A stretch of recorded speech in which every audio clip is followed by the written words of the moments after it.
Welcome back, guys. So the last week with NTC is here, which means that we will review our full experience with the app and we are gonna have also a rating for it. So let's get started.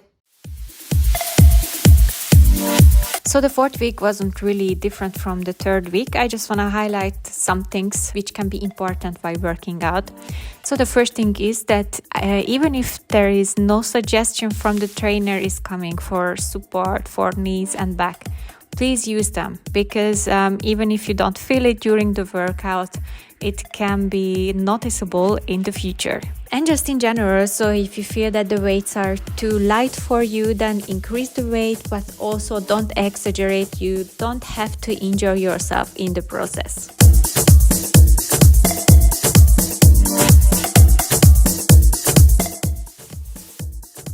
So in the max out high intensity workout, it was really good to see that she's explaining the exercises on somebody else. It really made my life easier. And for the next exercise, you can make it harder or easier for yourself based on the distance between your legs. And as for this exercise, I can tell that it was almost the hardest exercise for me during the whole program. So it really worked my legs just as it has to be. So now that we had a short review about the fourth week with NTC, I also wanted to tell you how I felt overall about the program with Betty Nagozo. So the program promised originally basic strength for your whole body. I really felt that, and it also gave me huge support to next what I'm doing, which was 2 gym sessions and 2 cardio sessions to next to the NTC program. It's important to mention what I was doing also next to the program because for me personally it wasn't enough. But for example, if you try the app first time as a beginner who never did workouts before or never did workouts like this before with weights whatsoever, it can be pretty enough for you. So you also have to see for yourself what you are capable of, what you are willing to do. So let's see what positive can I tell about NTC overall. The first thing is that I think the app overall is easy to use, and when you enter you can directly browse in workouts, which has like a huge variety. It's around 400 workouts what you can choose from, and you can also choose based on muscle group, intensity, etc. So it's a huge plus for the app. Besides that, I really like that in each program, or at least in the program what I did with Betty Nagozo, she was always offering an alternative movement, which is a lighter movement. Besides that, it's also important to mention that stretching is like 90% of the program's workout is always there, and I really like it because stretching is really important. Your muscle needs mobility in order to have strength. The huge plus beside that everything is free, what you can find in the app. There is no premium content. What I was also surprised about is because the app itself was premium, just premium before. And after that, I don't know which year when, they made everything free. What I really liked on the programs and workouts that it was really focusing on the mentioned muscle group, or it was really the intensity what it was about. I did some workouts from other apps before. It was more like, okay, it's a full body session, but I felt it more in my arms or more in my legs, which I don't find it really well. I like when it's a full body workout, then it's balanced. Your upper body is working as much as your lower body. What I find also cool that you have as motivation trophies. So you can collect awards like you did already 3 workouts on during the week, or you have 5 workouts, 3, or like in games. It can be motivational for some people. Workout with friends, unfortunately I didn't really try this feature. It can be also motivational in general. What I also found as a big plus that there is advice from the trainer. So there is nutritional advice, there is advice on the movement. In fact, you can also find recipes when you go to the option guide, then you can also find pretty like a lot of recipes. It's not really good that it's not categorized like breakfast, snacks, main course, whatsoever, but it's really something because not every app offers recipes.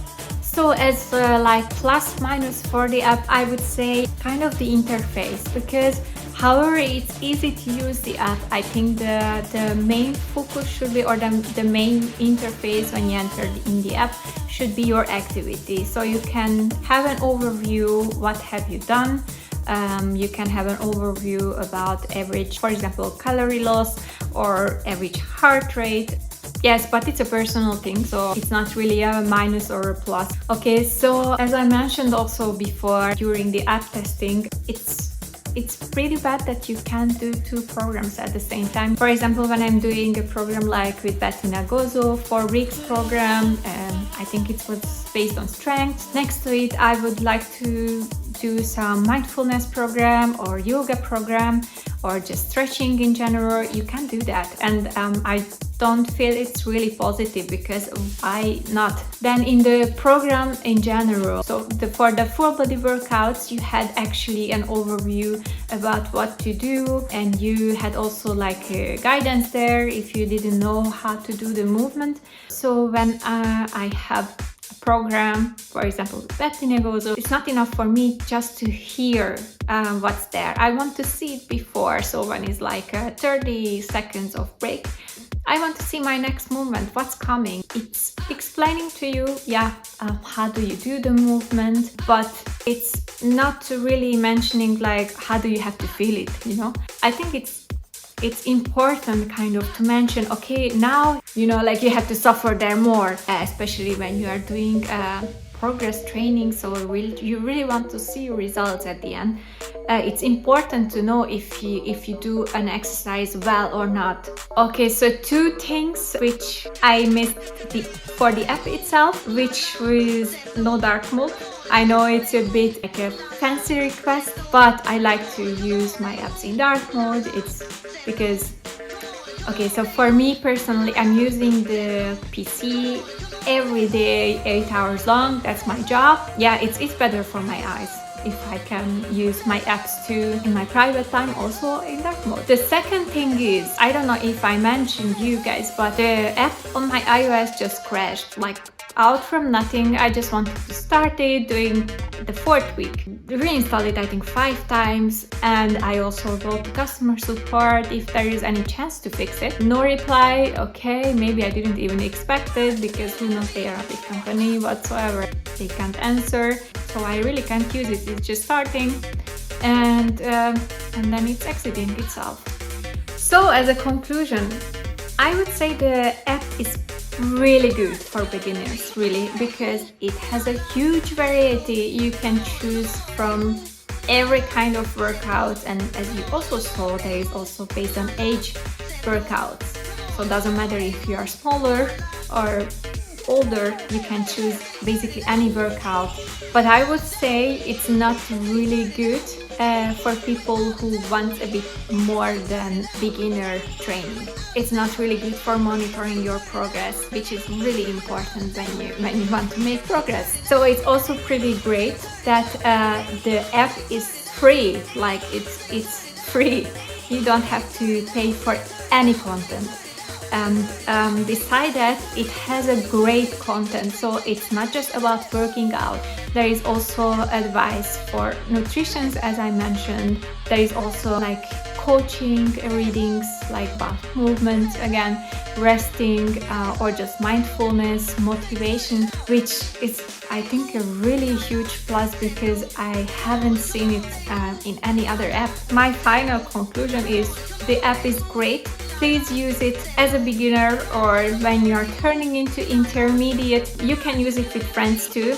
And you can also just use it for reading about just training in general. So guys, I really hope that you enjoyed the last weeks with me and Nike Training Club. And if you did so, then please like and share. And you can also comment below if you have any recommendation about app testing or in general. For the next app to test, you have to follow my Instagram page, which is listed below. And let's grow together and let's share the joy together. See you next time.